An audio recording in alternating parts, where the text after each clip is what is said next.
Hello everyone and welcome to this new video of Augustus 3.2. No, it is a major update and we have a lot to cover, starting with the options. For the user interface, not so much, except I love this one. This one, I love it. You can display the max attainable prosperity, that's good. It's a quality of life also because you do not have to think, do I have to make more beautiful houses or no?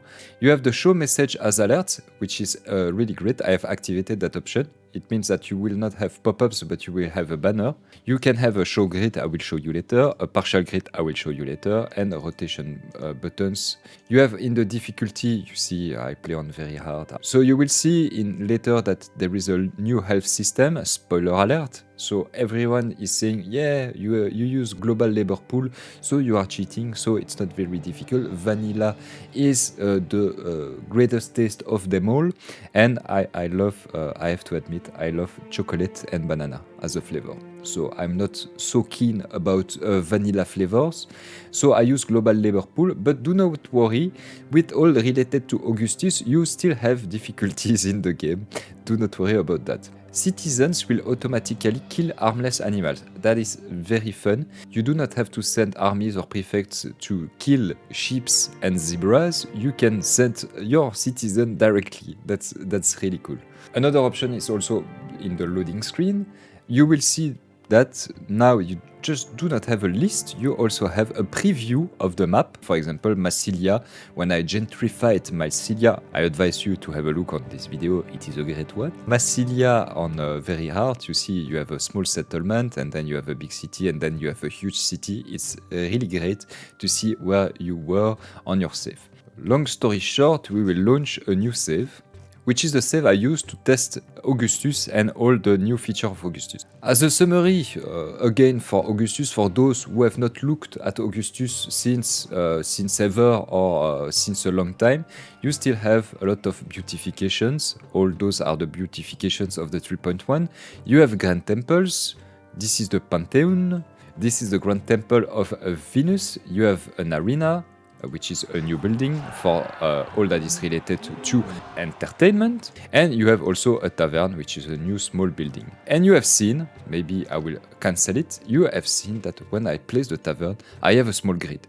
So if you wish to know exactly how to place your building, you have a grid now, which is a real quality of life. In addition to those features of the 3.1, we have new beautification, the gladiator statue. We have one rotation version of the same statue. So we have the goddess, the senator, and we have the gladiator. We have also the same monuments. Here you can see that if I do a rotation of the big mausoleum, I have a pyramid. And now for the parks, you will see that the columns, they do not cross. But now there are several parks that will cross and with a new skin. So you see now the edges will have a new gate which act as a roadblock. So it is labeled as a roadblock, but the skin is aligning with the skin of the walls.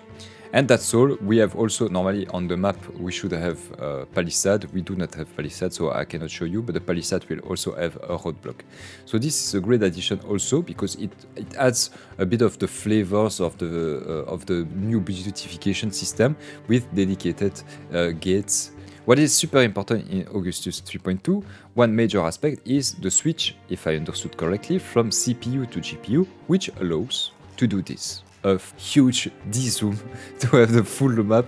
Now, the biggest feature of Augustus 3.2 is obviously the health system. We will go back to the health system here. No, that's housing, so the health system.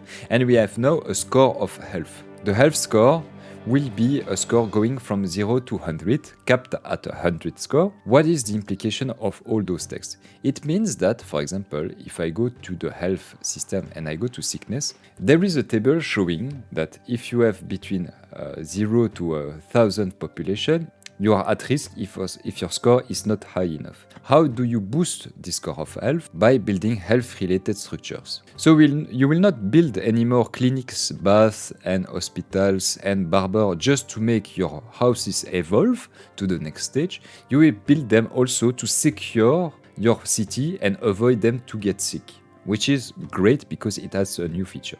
So you will see also that this core will be influenced by those structures, but also by the small mausoleum, the large mausoleum, and the variety of food. You go to your doctor, and your doctor will always say to you, if you want to be in good shape, you have a balanced diet and you do a bit of physical activities. That's the same logic in Caesar 3. You see that the cart pushers are shown in addition to all the walkers that are issued by health-related structure.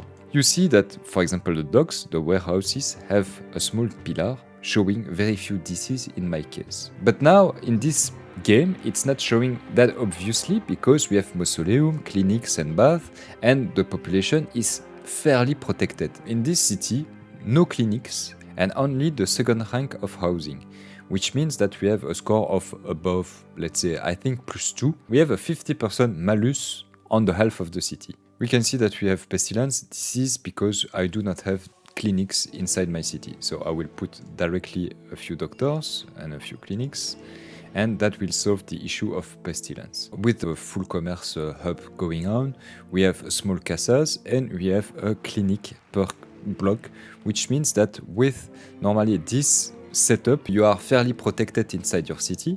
But you can see now, if we go with the overlay of sickness, that we have very few diseases inside that warehouse. And you see now, if I speed up the game, that the sickness of this warehouse is going up and down because I'm trading oil, furniture, and pottery. And you see now, because my cart pushers are going through the city to fill in the warehouse to sell the weapons from the south, they are spreading the sickness.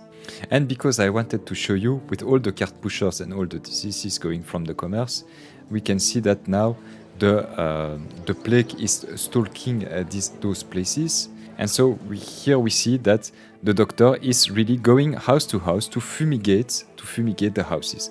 So you see, we have the pestilence has struck, so the tier 1 only. The plague now is responsible for a few deaths, which means that I have a need for new employee.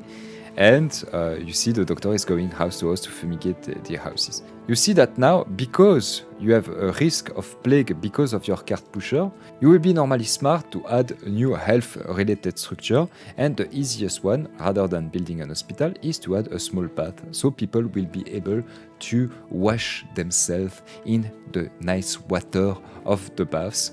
I do not know if I want to have plague people into the same bath as I am, but it will be a way to diminish the effect of the plague.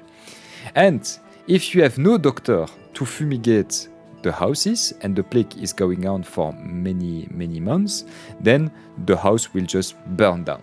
Sounds weird to be so thrilled and happy about sickness and affecting your cities and killing people in your population, but hey, who knows? Huh? After COVID, we rejoice to see that only in a game and not in real life. And that is how the health system now works in 3.2 of Augustus in Caesar 3. If you want to discuss about anything that relates to city builders, feel free to come to the Discord, and all the information about Augustus and Caesar 3 will be in the description of this video here below.